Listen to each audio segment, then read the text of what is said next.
And we're live. Welcome to Set Impact, where we discuss how emerging technology is changing sectors, society, and the world at large. For a brief period, for around about 6 weeks, I'll be speaking to some interesting founders solving some of the hardest problems over LinkedIn Live. Today, we have the CEO of nPlan, Dev. Thank you so much for being here. Yeah, thanks for inviting me, Chad.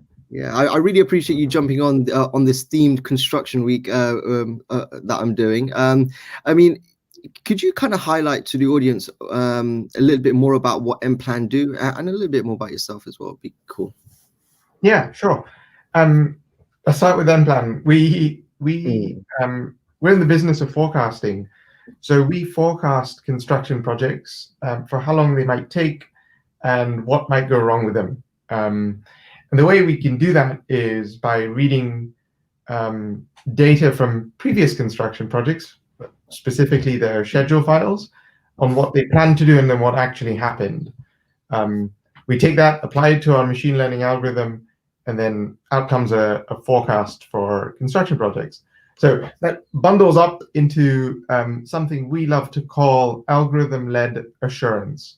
So we assure projects of what might happen to them. We do that all around the world. We work in 8 different countries today. We've processed just over $850 billion in construction spend, the largest volume of construction spend ever analyzed by an algorithm. And we are a healthy team of 22 and growing. To myself, I spent 9 years at Shell as a construction project manager. So I've seen these problems happen firsthand, where you simply can't forecast these projects very well, and how damaging it can be to the balance sheet of the business. I then spent 1.5 years inside a senior level of government, the UK government, that is, working in their emerging technology group, where I helped write the UK's national strategy on artificial intelligence, and then founded nPlan together with my co-founder, Alan Mosca. That's amazing. Yeah, and you guys co-founded this in EF, right? Yeah.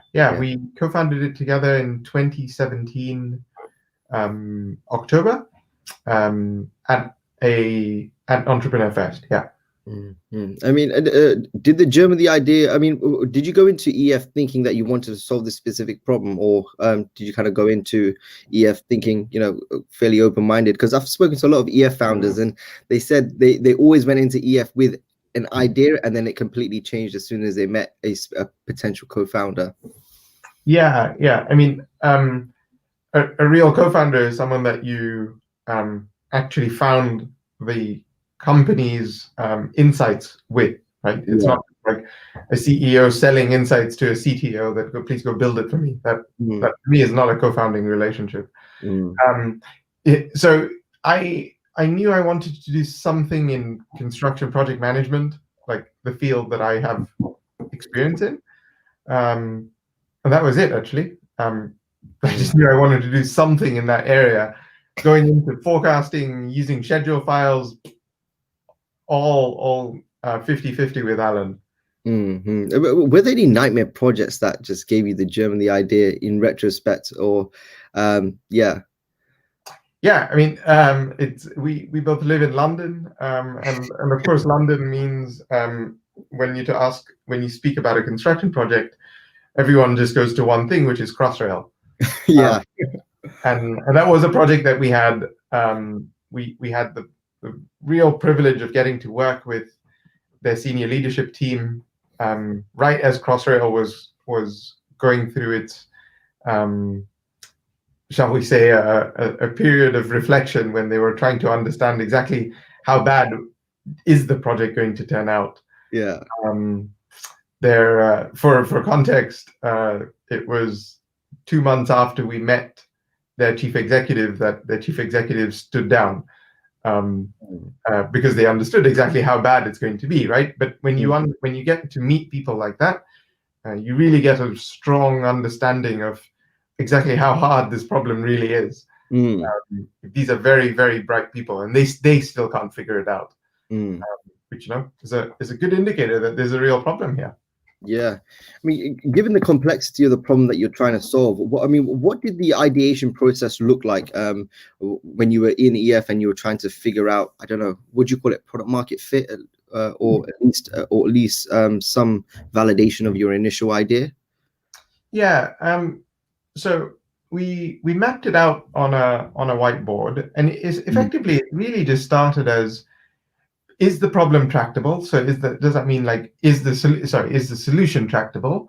Mm, Which is, I would say, largely Alan, and thanks to Alan that we were able to do that. Which is, can a machine actually learn mhm, this type of data and produce meaningful results? So Alan was running very fast experiments to try to do that.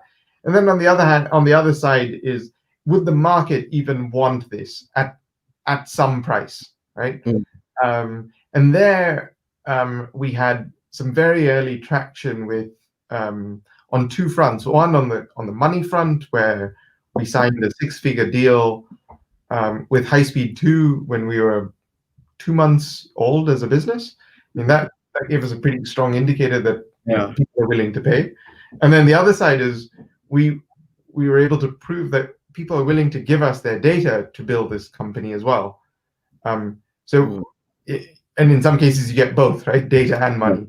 yeah. Um, and that happened very quickly, faster than what most companies would consider as normal. Mm, And because we were part of EF, we had that benchmark, right? So we were able to actually compare ourselves, like, oh, actually, yeah, we're doing all right. It seems like this company is something.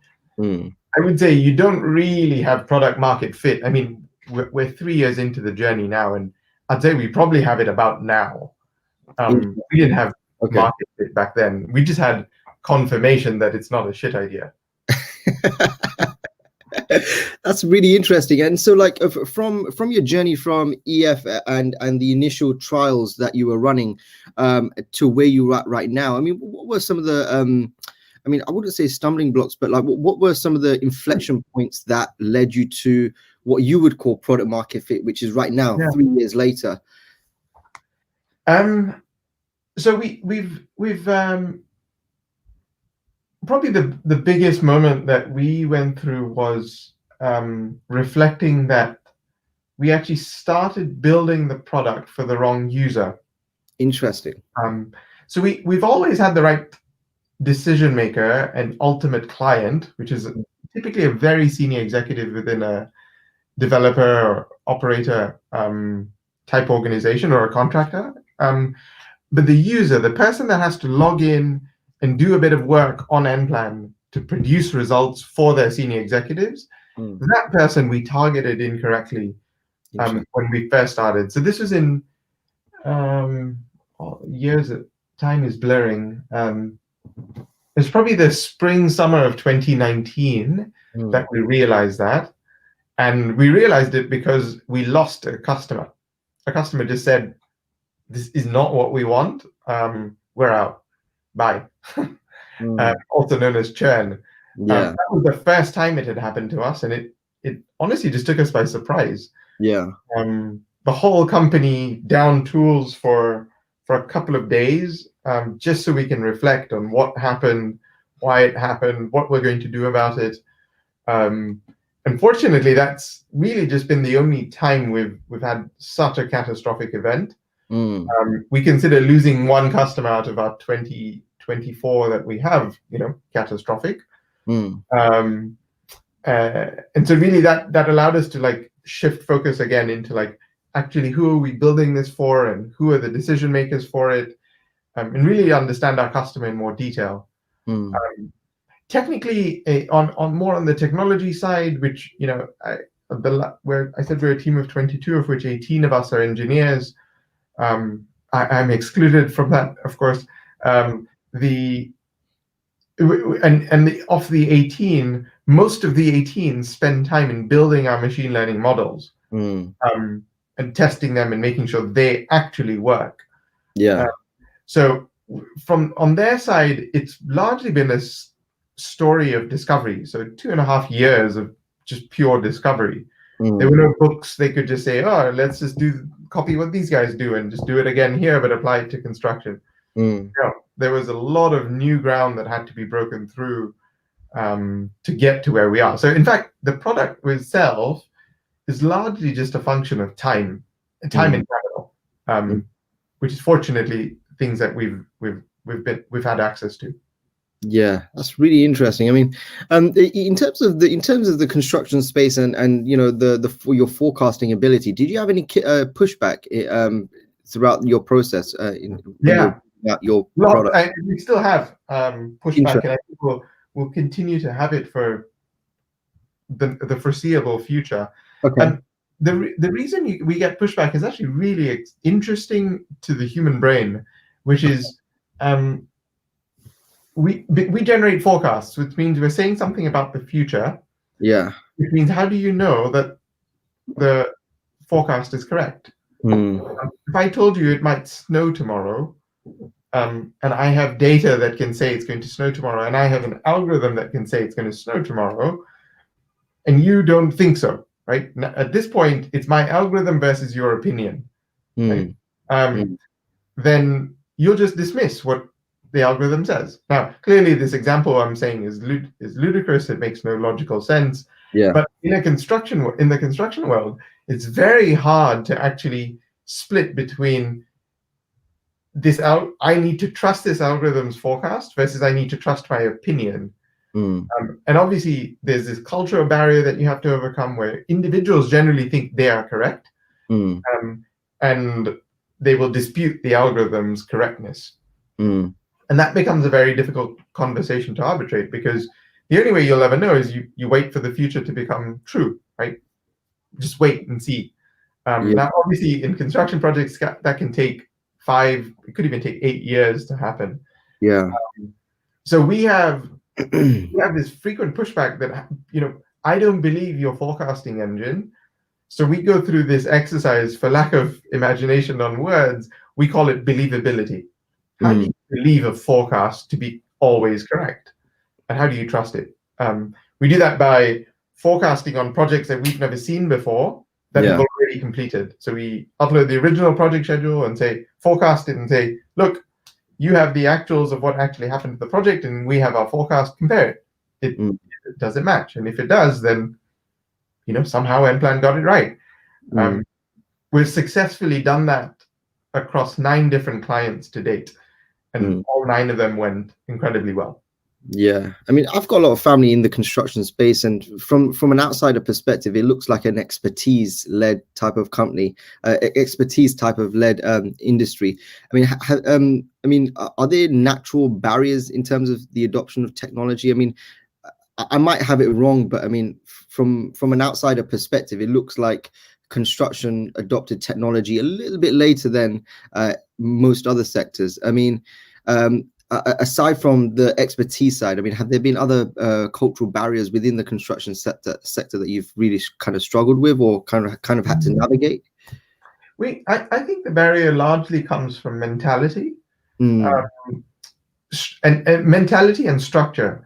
Mentality is probably easier to understand. Structure is quite complex. So the construction industry generally works with I'm simplifying dramatically here, but there are 2 parties: the contractor, the person that essentially builds the thing, and the client, the person that pays for the thing and says, I want a hospital, right?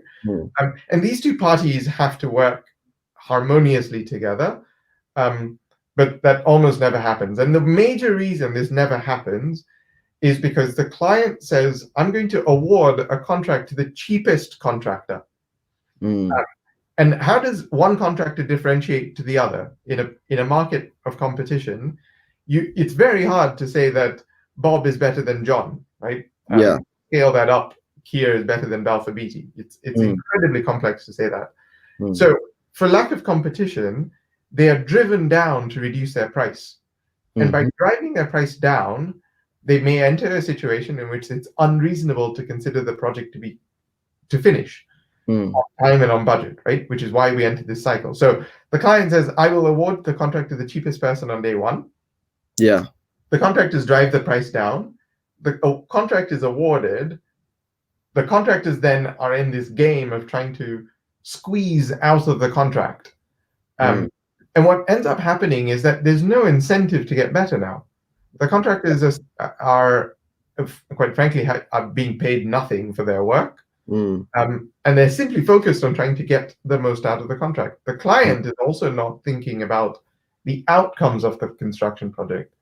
And becoming outcome-led is really hard. You have to structurally shift the entire industry to become to make clients start thinking about the outcome and reward contractors based on the outcome rather than what might go in at the start of the project.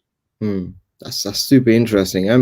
In terms of your algorithms itself, I mean, you guys are collecting a lot of data. I mean, you've collected it on previous schedules as well. I mean, did you anticipate, your algorithms and your data being used for different use cases later on? Obviously, the problem you're trying to solve is extremely difficult. So, but I mean, do you anticipate the data that you're collecting can be applicable to different industry verticals, maybe insurance or different sectors? Yeah, we do actually. So I termed the business that we currently run as algorithm-led assurance. The very next frontier for us is algorithm-led insurance.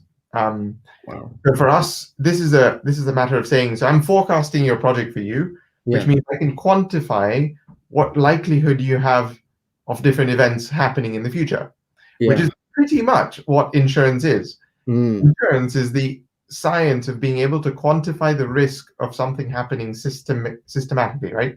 So when you buy health insurance, your insurer has already modeled the likelihood of you falling ill. But done at a thousands of people level. So if you do that, if we do that at the same level for the construction industry, we can forecast project by project, cumulatively add them up and make that a portfolio of projects, and then forecast what is the likelihood of failure across that entire portfolio, and then put money on the line, put balance sheet risk, right, which is what insurance is. So we can forecast that this is the outcome that might happen, and we're putting money on the line so that you can buy project overrun insurance. So that's the very next frontier for us. It's starting imminently, and we hope it'll launch in 2021. And then beyond that becomes finance. So this is where the construction we're able to actually take to essentially finance construction projects through these vehicles, including construction and insurance. So it's all still just one vertical, which is the construction vertical. It is a $6 trillion industry globally, so I wouldn't say we're short of market size here. It's just a matter of deepening the product offering. So starting at assurance, then digging deeper into insurance, and then digging deeper into financing. And the further up or down you go, the more valuable the products become. Could you peel the layer of the onion back a bit in terms of the financing bit? Yeah. So financing is again, it's a matter. This is debt and equity finance to the construction industry. The way it usually works is a financier, a bank, a pension fund will look at a construction project. Say it's a bridge, and say the bridge is going to cost $1 billion to build, and of which 50% or 70% of that capital will come from private finances. These financiers are not construction professionals; they are bankers, right? And so, how do they understand the construction risk they have in front of them? They estimate it, and they estimate it very poorly. But what they do is they say, they'll take a hazard guess of saying, this $1 billion project might cost actually 1.5 billion in the end because all these projects keep overrunning. So what they do is they price that overrun into their capital, right? They will never make a loss, or generally will not make losses. And the way they make sure that doesn't happen is they put a lot of fat into the cost of capital. Even if they bugger up the project, the financiers still have a lot of fat to work with. And that fat costs money. It's not free to just have money sitting around in case a project gets buggered up. So the way the financing product would work is, because we're able to quantify the risk of a construction project and forecast it very accurately, you can make sure that fat layer is as thin as possible. And by thinning that fat layer and speeding up the rate at which you can actually get to that point of due diligence in financing, so reducing the cost of diligence and making it ubiquitous, meaning anyone can do the diligence process, or any financier can do it, and reducing the fat layer, you're actually able to offer capital at a far more effective rate. So it's cheaper to offer capital through these kinds of mechanisms rather than the traditional mechanism for capital. Yeah, that's incredible. That's incredible. In terms of where you guys are at as a company right now, could you kind of highlight what you've achieved so far, and then also where you hope to kind of get to in the next, say, 12 months? Because you mentioned you want to roll out another product in insurance during the conversation as well.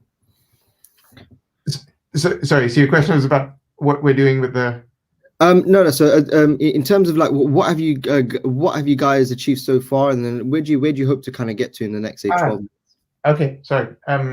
So achievement so far, we've the product is live. We're being used on billions and billions of dollars worth of projects. Yeah. Some of the most exciting projects this country is currently doing is from, we're live on High Speed 2 as an example, and we're being paid for our work. We've proven the technology works so a client has proven the technology works. I think it's a bit too easy for a technology company to say their technology works. So we've had our clients test our technology for us, and they've said it works. I think that holds more weight. And the engineering team have been able to publish a lot of their work internationally, to share back into the engineering and technology communities.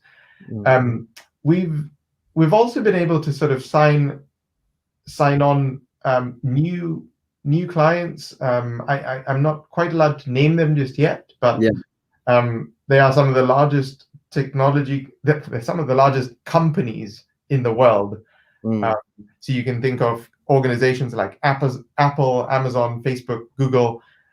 These are the types of organizations we've recently signed on to help them with their capital spend profile. So that's also an incredibly positive indicator for us. We've also been able to prove that we can acquire data faster and easier as time progresses. So it's becoming easier and easier for us to get more data, which is a really important part of the business. Yeah. That's incredible. And in terms of where you kind of hope to be in, say, 12 months time? So in 12 months, I want the company to have reached revenues in excess of £5.5 million annually. There's no reason we can't get there by within 12 months. The technology part is probably the harder thing to go for. So we push the boundaries of what our technology can do pretty hard. And by the end of this year, I want to have a system of machine learning explainability go live to our clients. So this is where our algorithms are actually capable of explaining why they're producing results in the way they do. That is nothing short of incredibly complex to do. But we have some really positive indicators already today. The other part is, I would hope that we've got to a place, and I certainly want us to be in a place where we've got our insurance product backed up and ready for launch. Which means we've got the capital ready, we've got our clients lined up on who's buying the product. We're essentially binding it all together and getting it ready for launch. Oh, that's incredible. In terms of right now, I mean, are you guys looking to hire? Yes. So we're hiring some really exciting roles right now. from insurance to planning and risk engineering, but also in our core technology group with engineers that can help us across the board. Not all the jobs are being advertised on our website, which is nPlan.io, and we've also got a ton more jobs that are to be released in the next month or two. So by the end, including if I also take the team, we anticipate doubling our team within the next 12 months. Oh wow, that's incredible. And I mean, circling back to you, you've been on this journey for a couple of years now. I mean, as an entrepreneur, what have you kind of learned about yourself, and what have you kind of had to put in place for yourself to kind of thrive doing this incredibly fulfilling but extremely difficult job? So I've learned that I'm very lazy, and that probably isn't the first thing you'd expect an entrepreneur to say, but I think this laziness is actually to my advantage. So I don't like spending time. When I say lazy, I want to find the fastest, easiest way to get something done. Yeah. I don't.